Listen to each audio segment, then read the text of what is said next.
our price target for 2026 split adjusted is around $1,500 per share. It's going to totally change the game, and they're way ahead. I mean, we see that they have nearly 1 billion miles driven in full self-driving beta. They have millions of cars on the road collecting data. That's much more than competitors. So who you just heard is Tasha Keeney. Now, if you simply just log on to Twitter and take a look into her Twitter profile, you'll see that she's the director of investment analysis for ARK Invest, right? And she was just on TV doubling down the prediction for Tesla stock for 2026 reaching $1,500 per share post-split, right? So in this video, I want to go ahead and highlight some of the things that she mentions, especially if we're going to look into Tesla for the long term. But I also want to highlight some of the catalyst events that we have to pay attention to for Tesla in the short term as well. Tasha, of course, you're bullish. You're bullish on Tesla in the long term, in the here and the now, the production focus. Is there the demand to meet it?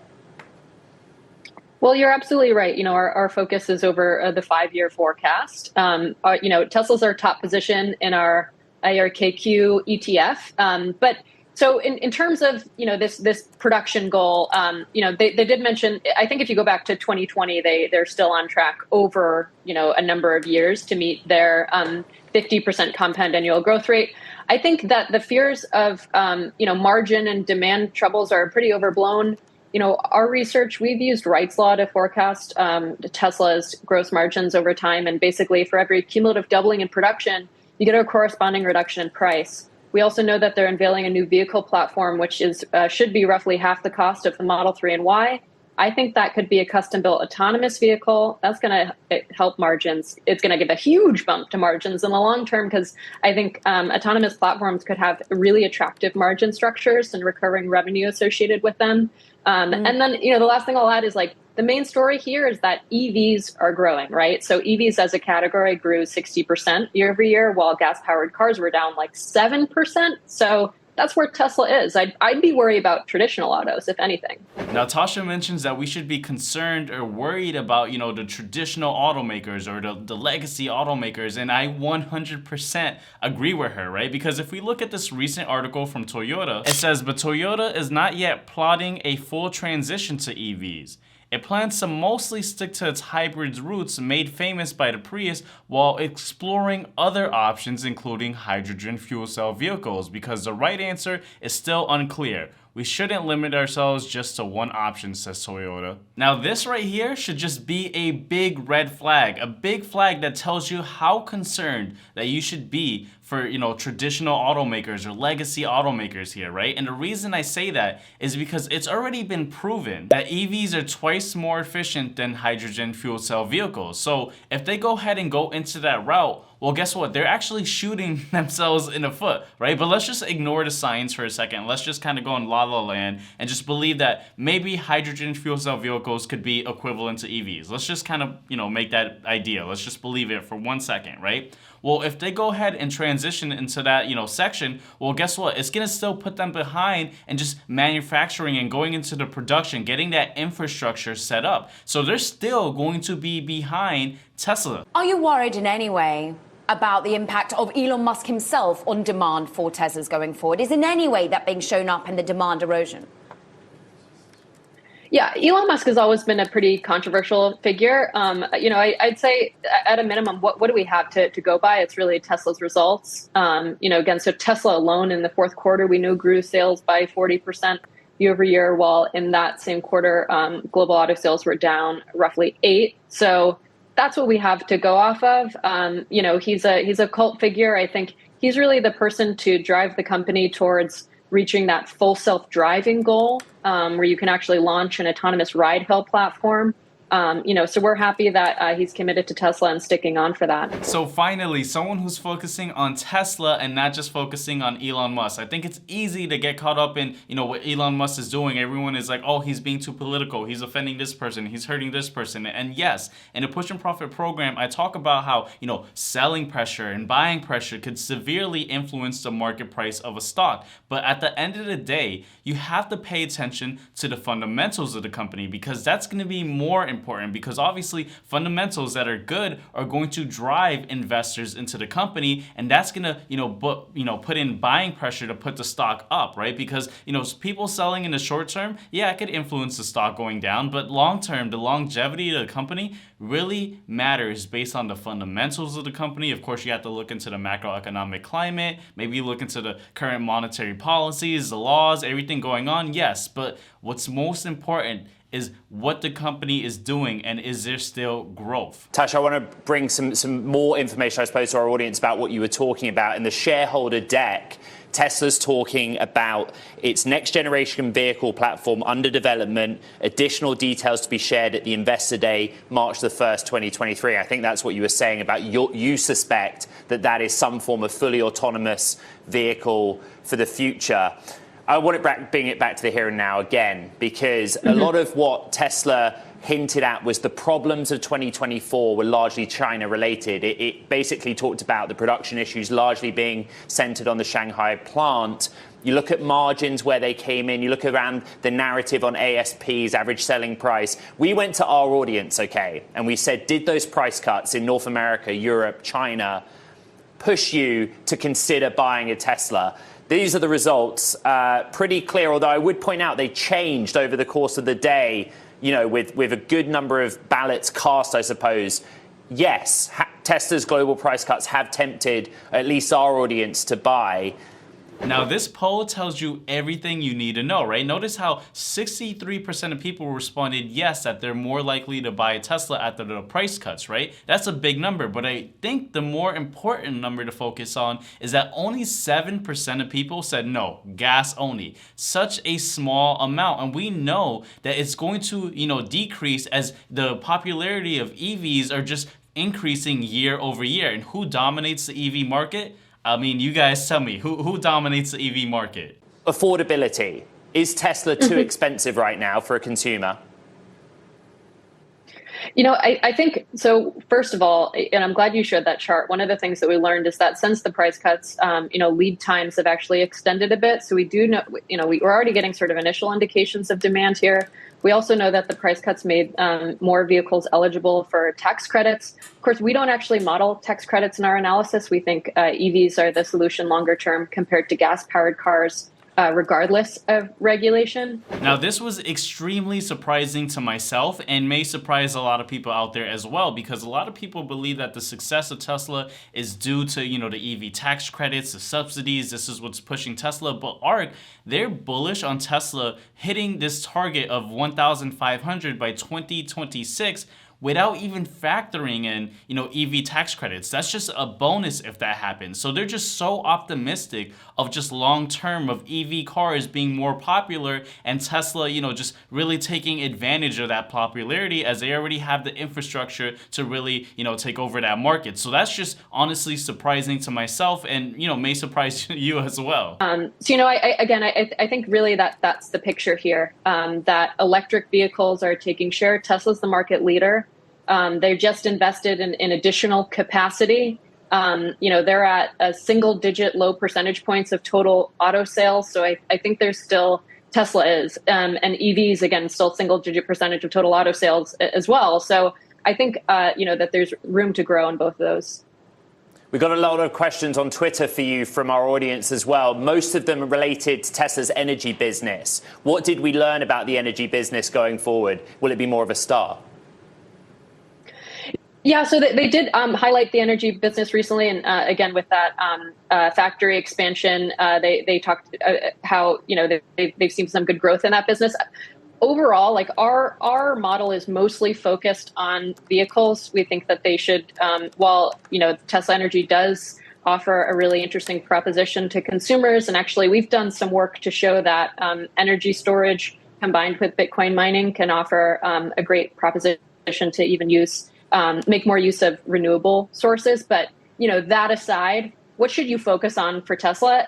In our opinion, it's electric vehicles and autonomy. Those are the two main stories here that I'd watch over the next 5 years. Now, this was interesting to hear because when a lot of people think of Tesla, right, they think, well, this is not just a car company, it's also a energy business. However, ARK, they're not even focusing on the energy side. If anything, that's just a bonus. Their main priority is really just the EV market and then the software that, FSD has that could really boost the profit margins. See, in the last earnings call we had with Tesla, Elon Musk mentioned that, Tesla has this huge advantage with pricing power, right? Because of their vertical integration, they could actually lower the price of their cars, which of course increases demand, right? And so this is done because, again, of, the whole supply chain that they have really taken advantage of that these legacy automakers haven't done so. And so someone mentioned in the earnings call, well, is that the only thing you can do? Just kind of weaponize, profit margins by cutting it down? Is there anything else? And, Elon mentioned, well, something that you also have to consider is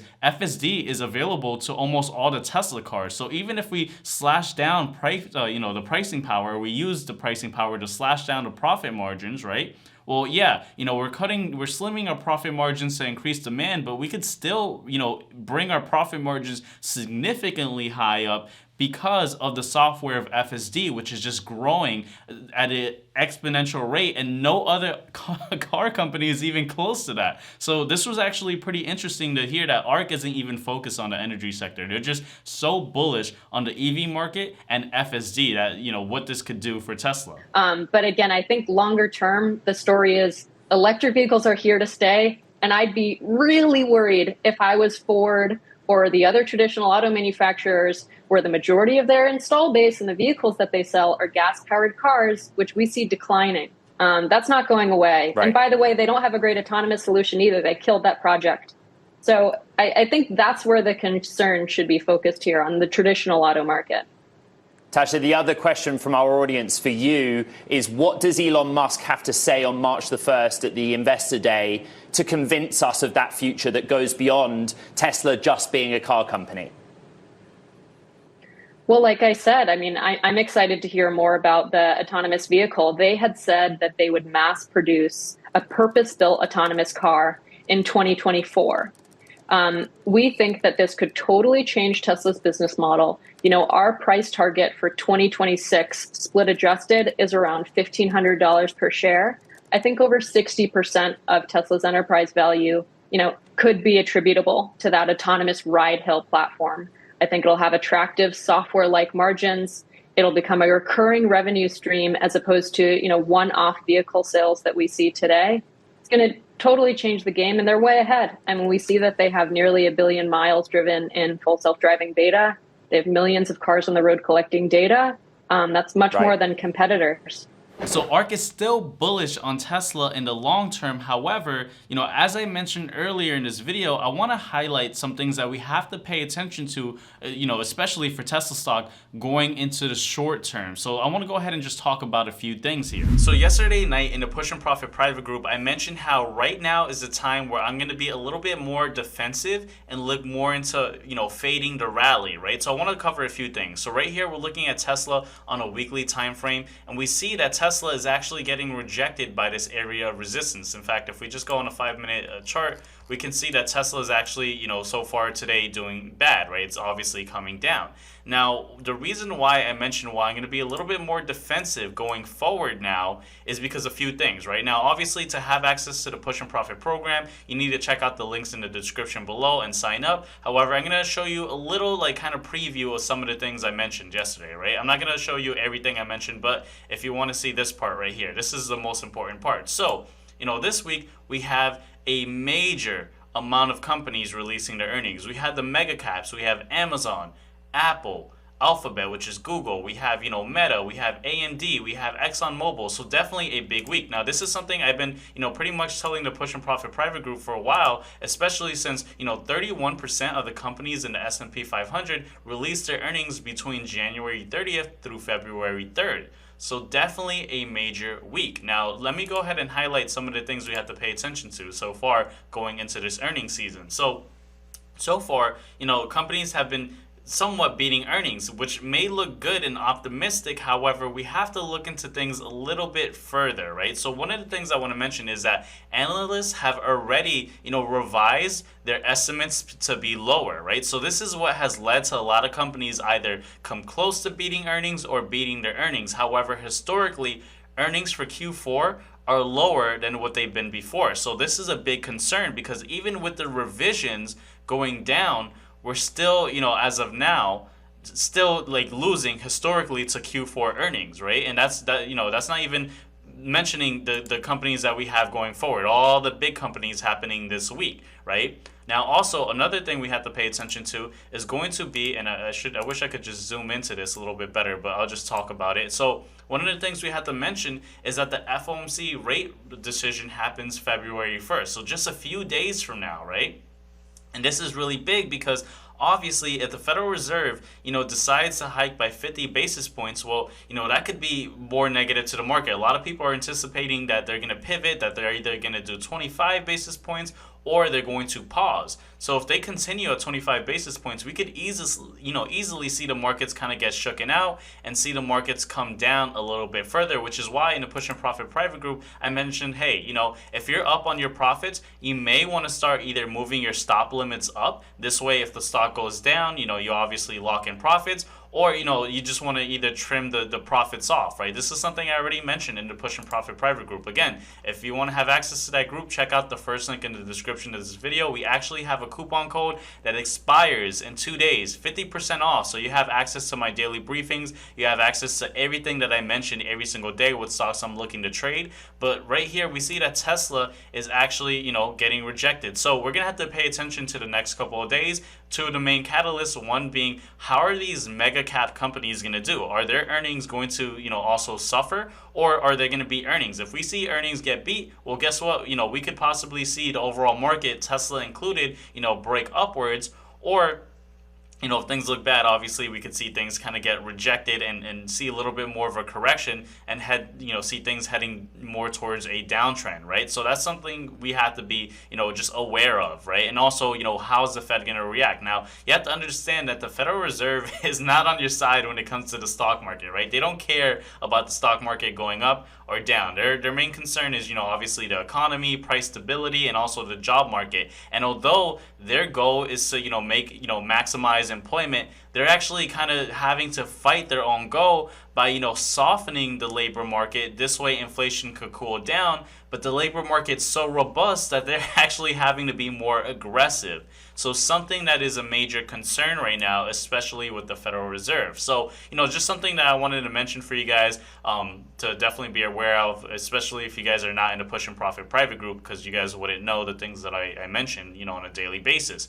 But with that being said, let me know in the comment section below, do you think Tesla is going to, continue, trending upwards, or is this the pivotal moment where we see things, just come back down again? Let me know in the comment section below. And with that being said, guys, hope you have a beautiful day, and I'll see you guys on this next video right over here. Take care, guys.